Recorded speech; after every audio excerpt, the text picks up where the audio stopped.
지금으로부터 약 300억 년 전, 아니 300일 전, 벽 하나를 온통 덩굴 식물로 덮고 싶었던 사람이 있었습니다. 그의 이름은 아비스토. 겨울에 시작해서 겨울에 끝난 300일간의 무모한 도전, 지금 바로 시작합니다.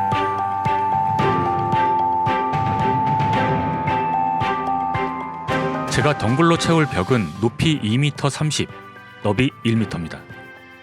벽에는 이미 결로 방지를 위해서 단열 벽지를 붙여놨습니다. 벽지는 미끄럽기 때문에 덩굴이 타고 오를 만한 장치가 필요합니다. 쓰고 남은 부직포를 활용합니다. 면이 거칠고 두께감도 있고 어느 정도 통기성도 있어 보입니다.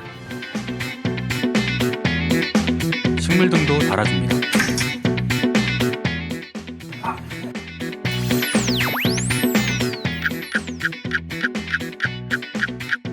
화분은 사과 개짝입니다. 이건 진짜 오리지널 빈티지 사과 개짝입니다.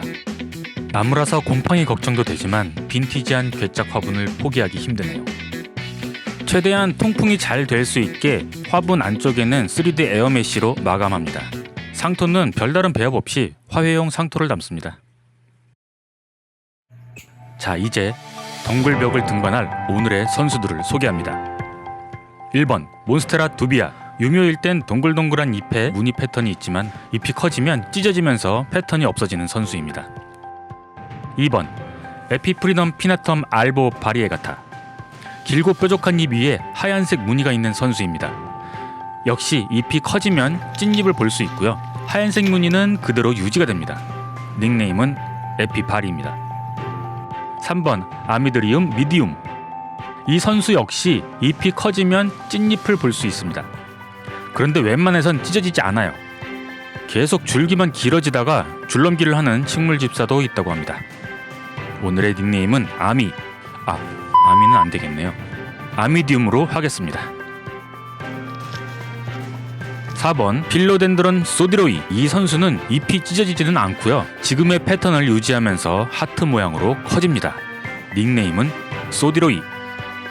5번 스킨답서스. 우리에게 친숙한 덩굴 식물이죠. 화분을 지나가고 있길래 공기 뿌리를 화분에 묻었습니다. 이 선수 역시 벽에 태우면 잎이 찢어진다고 알려져 있습니다.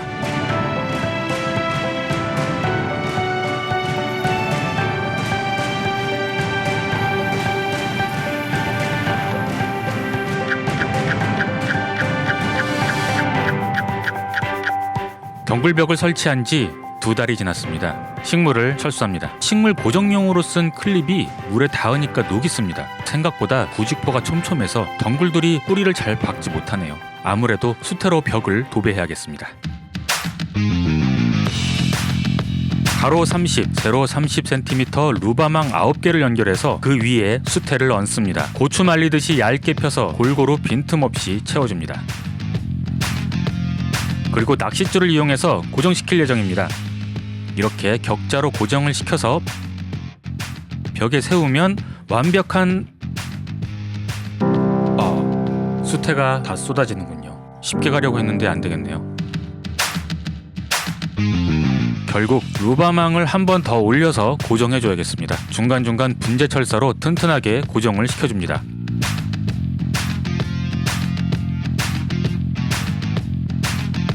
이제 안 흐르겠죠? 오, 굿.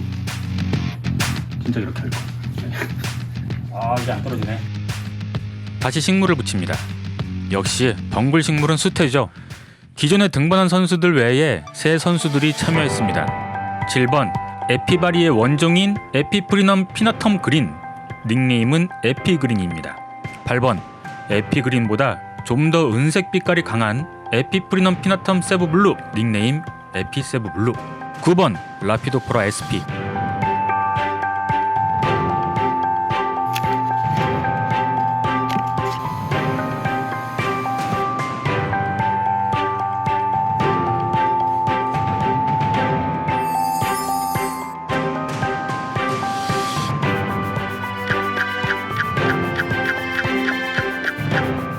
수태벽을 설치한 지 보름이 지났습니다.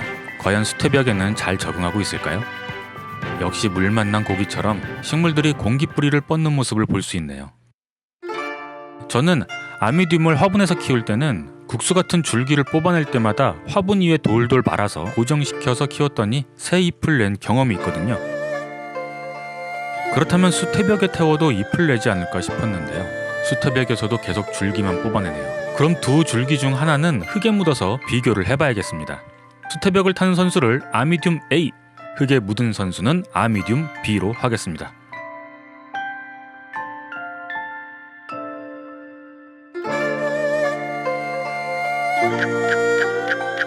오늘 또 한 선수가 출사표를 던졌는데요. 바로 에피프리넘 피나텀 알보 바리 에가타입니다. 이 선수는 수태봉에서 크고 있었거든요. 뭔가 시작 전부터 다른 느낌이지만 한번 지켜보겠습니다. 이 선수는 수태봉 째로 심겠습니다. 닉네임은 에피바리 B.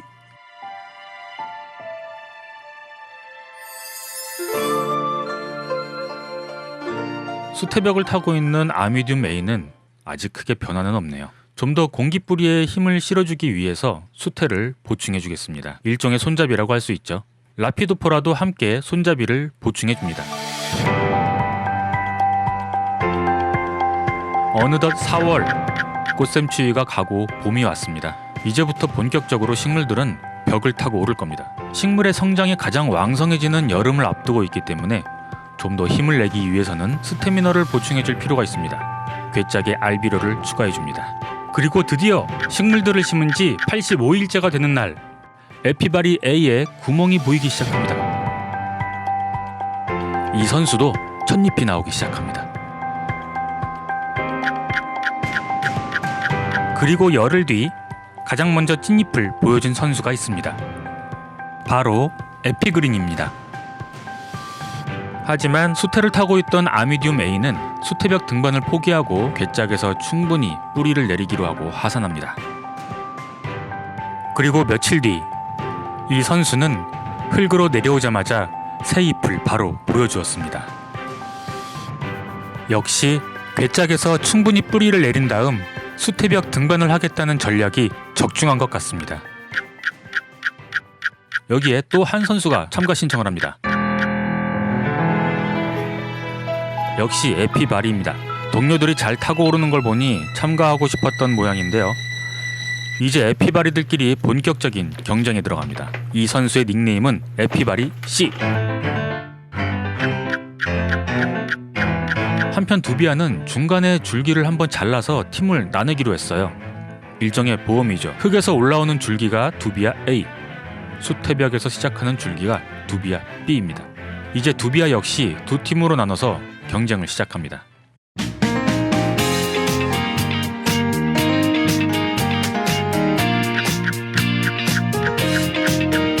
어느덧 6월이네요. 본격적인 여름으로 접어들었습니다. 이제 잡풀도 보이고요. 뭔가 하나의 생태계가 이루어지는 것 같습니다. 그리고 식물들이 벌써 수태벽을 벗어나려고 합니다. 에피그린은 잎 크기도 제법 커졌습니다. 그런데 에피세브 블루는 등반 실력은 최고인데 좀처럼 잎을 찢어낼 생각을 하지 않습니다. 에피바리 A 역시 탄력을 받아 올라가긴 하지만 잎을 찢어내지는 못합니다. 두비아로 가보겠습니다. 역시 수태벽을 벗어나서 잎을 키워내고 있지만 잎이 찢어질 기미는 보이지 않네요. 스킨답서스는 욕망의 신이라는 별명답게 수태벽을 벗어난 지 꽤 오래됐어요. 통제가 안 되는 상황이죠. 아미듐은 흙에서 잎을 펴내면서 자신감을 보여줬는데요. 이제 본격적으로 수태벽으로 오를 채비를 하고 있습니다. 과연 수태벽에서도 구멍잎을 보여줄지 기대가 됩니다. 식물들이 더 타고 올라갈 수 있게 수태벽도 하나 더 추가해줍니다. 레일 조명도 더 올려줍니다. 수태벽으로도 물론 충분하지만 줄기를 뻗어서 공기뿌리를 내는 식물이니까 수태를 한 번 더 추가해줍니다.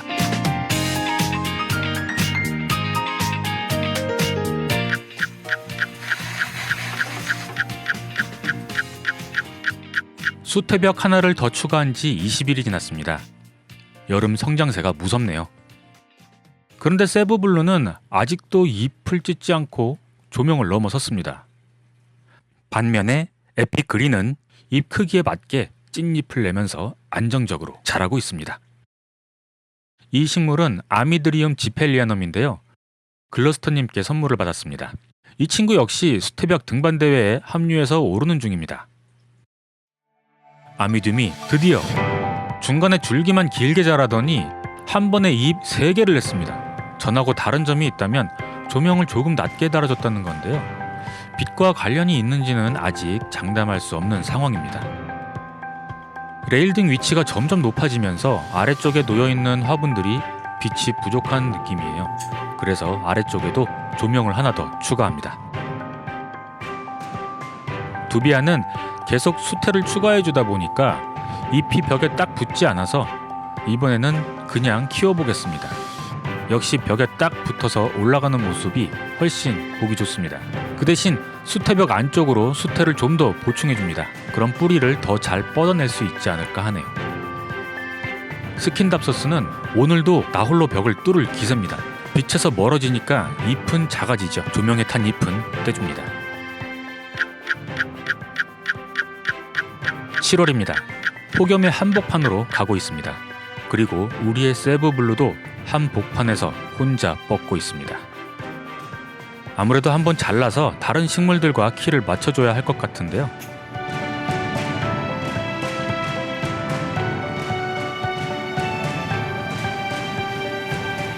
뿌리가 튼실하죠? 줄기마다 공기뿌리가 잘 나와 있습니다. 그 사이에 식물들도 조명에 바짝 붙어서 크고 있습니다. 잎이 타지 않게 좀 더 식물 등을 올려줍니다.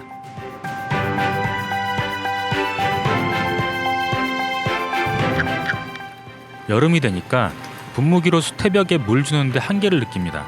너무 빨리 마르죠. 그래서 조리개로 부어주기로 합니다. 제법 정글의 느낌이 나고 있죠. 제일 먼저 심었던 에피바리 A, 가장 최근 잎에서 찐잎을 보여주고 있습니다. 그리고 놀랍게도 제일 늦게 심었던 에피바리 C가 제일 빠른 성장세를 보여줍니다. 이제 막 잎을 찢기 시작했는데요. A보다 키가 훨씬 큽니다. 반면에 수태봉자로 심었던 두 번째 에피바리 B는 의외로 고전을 하고 있어요. 양 옆에서 먼저 탄력을 받고 자라다 보니까 빛을 받지 못해서인지 영 잎을 키워내지 못합니다. 에피바리 B는 중간 마디를 잘라내서 따로 물꽂이를 해보겠습니다. 혼자 조명이로 자라던 세브블루, 키를 맞추기 위해서 잘랐었죠. 어떻게 됐을까요? 그새 줄기 옆에 생장점이 나옵니다. 줄기를 자르면 그 자리에서 성장을 멈춥니다. 그 대신 자른 부분 옆으로 생장점이 나오면서 새 줄기를 뻗기 시작하죠.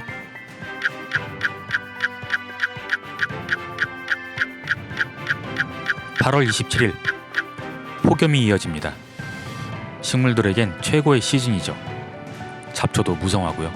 수태벽을 세우고 제 취향을 저격한 건 바로 이 뿌리들입니다. 보통 수태를 태우면 봉 안쪽으로 파고들거나 들쑥날쑥 뿌리를 뻗게 되는데요. 이렇게 벽을 타고 흐르는 덩굴 식물들의 뿌리들이 정글을 재현하는 것 같아서 자꾸 잎을 들춰보게 됩니다. 위쪽에서 커지는 잎들이 아래쪽에 빛을 주기 위해서 잎을 찢어내고 있기는 하지만 여전히 아래는 빛이 부족합니다. 꼬지를 꽂아서 아래의 빛을 열어줍니다. 아니 근데 얼마 전 자랐던 세브블루, 분명히 줄기는 보이지 않는데 위쪽에서 잎이 나오고 있습니다. 무슨 일이죠?